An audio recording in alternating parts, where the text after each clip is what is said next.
In today's video, I'm going to teach you how to share a YouTube video in Microsoft Teams. If you want to quickly send a video to a coworker, classmate, or team channel, Microsoft Teams makes it very simple. The good news is that you do not need any special settings or advanced tools.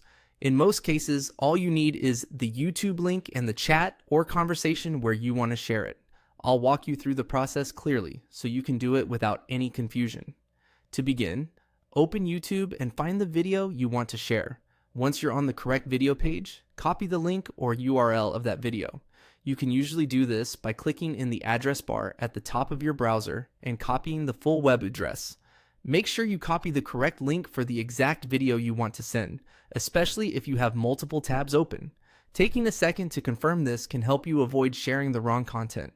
After that, switch over to Microsoft Teams. Go to the chat or conversation where you want the video to appear. This could be a one-on-one chat, a group chat, or a channel conversation, depending on who you want to share it with. If you're sending the video to a team or class, just make sure you're in the right place before posting, since messages in channels are usually visible to more people. Once you're in the correct chat or conversation, paste the YouTube link into the message box.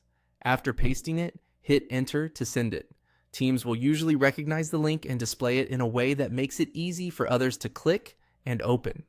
In some cases, it may even generate a preview, which helps people quickly see what the video is about before opening it.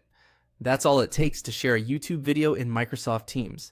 It's a fast and effective way to communicate, whether you're sharing a tutorial, a recorded presentation, a lesson, or just something helpful for your team.